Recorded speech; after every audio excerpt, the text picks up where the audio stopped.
I don't know when this happened, but I know that it did. All around the world there are great weddings. Weddings where families come together and dance and celebrate the joining together of the two families through their sons and daughters. And thus it was out in the Outer Hebrides, where in a remote island, two families came together in the dead of winter to celebrate the marriage of the son and the daughter.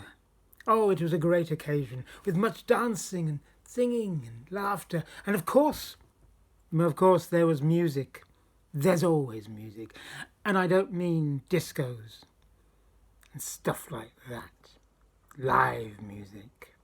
And at this wedding there was a fiddler, a renowned fiddler, who fiddled like no one else could fiddle and created the atmosphere and the dancing that went on and on all night, the swirling. I wish you'd been there to hear it. It was snowing outside, but the warmth inside the building emanated into the early hours until all the guests drifted off, just leaving the man and his new wife dancing in the middle of the floor. They turned to the fiddler, pulled the last beautiful note from the fiddle and bowed to them. They thanked him, and he said, "I must be on my way." He put his fiddle in his fiddle box. He pulled on his great coat, pulled his hat over his head, and looked down at his shoes, the old leather shoes which were falling apart. I must do something about those, he thought to himself, and went out into the night. He had not booked a place to stay. That was not his way. He went out into the town. Snow was starting to fall, and there was a wind picking up, and it was cold. I'll walk until I find a door and knock. And he walked, and he walked, and he walked through a dark town with not a light on. The snow was falling heavier and heavier. He was getting colder and colder. And just then he saw a light up on the hill above the town. That is the place to go. That is the place to go. And he hunkered down and set off through the snowdrifts, up the lane towards the farm. He almost made it.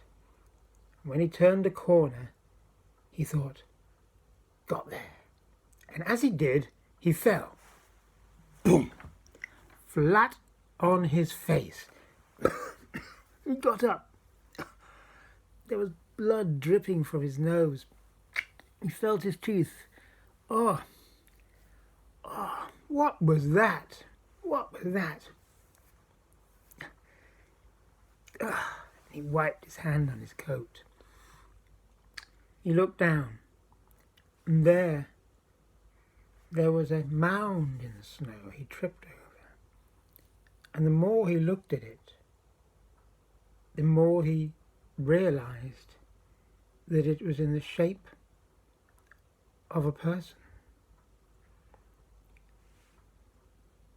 He moved slowly to where he thought the head was, and he brushed the snow off the face.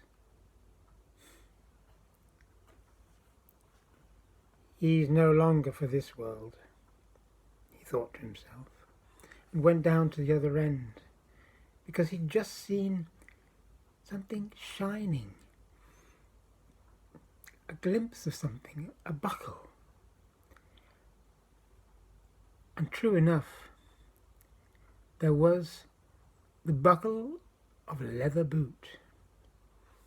He brushed the snow off one boot and then the other. They were the best pair of riding boots he'd ever seen. Even in the half light they shone and glistened. He looked at his old shoes. His feet felt cold and damp, and he thought to himself, "You won't be needing those anymore." He went down and he picked up the boot and tried to pull it, but it wouldn't come. The leg was completely frozen. He picked the other one up and pulled it again. Nothing. "I'll get these." He went to his violin case and took out the pair of scissors he had to cut his strings. Taking out the scissors, he approached the leg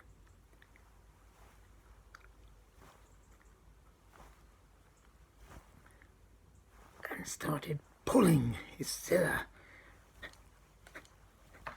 And then he cracked off the first leg. He went to the other one.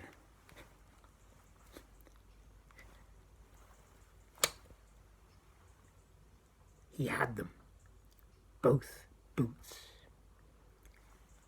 He tied the laces that were on top of the boots together and put them over his neck and pulled his coat over them. They were like two great stones. It was getting darker, and the snow was getting heavier. With his weights, he made his way up to the farm. There was a yard, the farmhouse at the far side, and a byre on the right. Coming to the door, he knocked.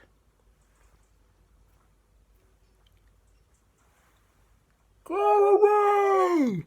Go away!" "But I will die. It is freezing out here. Please give me somewhere to sleep. Somewhere just to lay my head, just for a few hours. I've been playing it up," and the door opened as he said that. And there was a rush of warm air, and the smell of bread and a fire. Oh, how he longed to be in there. And a voice came from behind the door. "Go away, we don't like strangers. Go away now." "But sir, I will die, I really will die. Do you have a place for me to lay my head?" "We have the barn. You can stay in the barn, but you must be gone before we get up as the first light to milk the cow that's in there. Do you understand?" Yes, sir, yes, sir." Bang! The door closed. He went slowly to the bar, pushed the door open. The cow that was in there was a beautiful brown cow. There was breath steaming from its nostrils, and it stood as he came in, and then lay down again. He shut the door, pulled as much straw as he could, and decided he would sleep by the animal. As he sat down, he took his newly acquired boots off.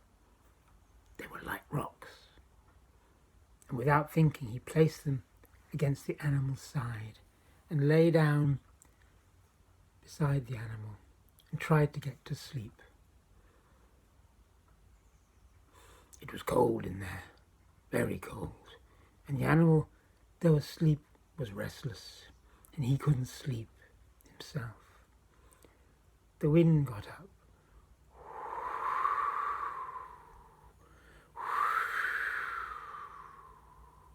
He moved slowly. It really was cold, and he put his hand out and touched the top of the boot. Oh, it was sticky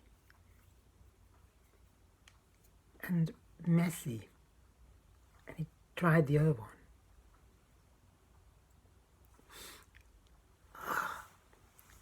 It's blood. And just then, he had an idea.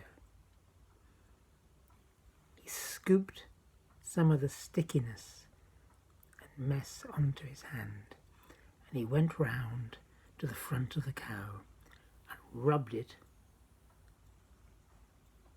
on her nose and face. Took some more and rubbed some more down her chest. He then placed the boots where she fed. As he did so, the first light was coming, and he moved the cow so it stood up where it fed. And then he went and hid at the back of the barn. The farmer's wife made her way slowly across the barn, whistling to herself.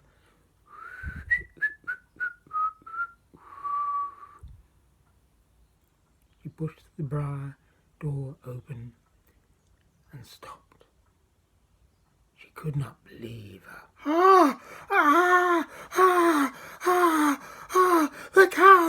The cow has eaten the fiddler. The cow, husband, come. The husband ran across. The cow has eaten the fiddler. Look. And indeed, there was blood dripping from the cow's mouth, and just a pair of boots standing where the fiddler should have been. What are we to do?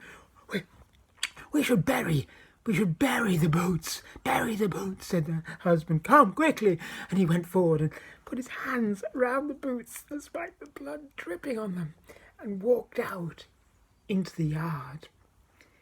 He put them down and ran and got a shovel and started shoveling soil over them until he had a mound, and then he put manure on top of it. Great. That's it, he thought. We'll go back.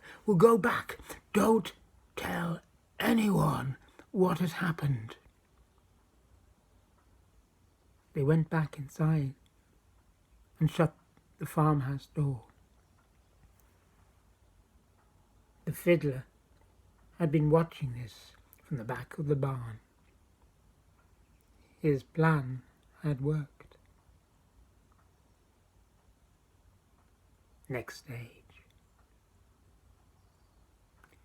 He took out his fiddle, put on his coat, and went out into the snow and stood on top of the mound that had just been created. He took out his fiddle and waited. The snow fell harder and harder and harder, and eventually he was absolutely covered in snow. The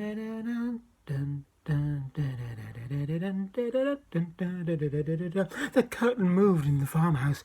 A voice was heard. What's happening?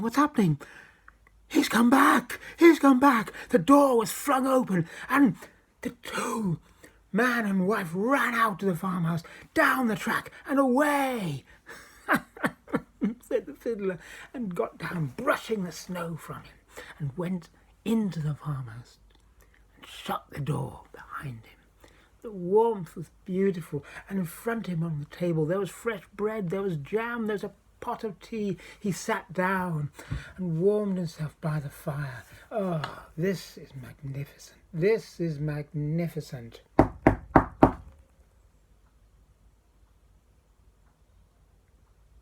There was a knock. What? He stood up, went over to the door, and opened it slowly.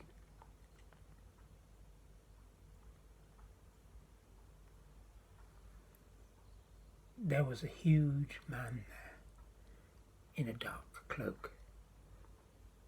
Sir, you are welcome. You are welcome to come in if you like. Come and join me. Come and Sit by the fire, warm your feet by the fire. Come and join me for things, but come and join me. I would warm my feet if I had any.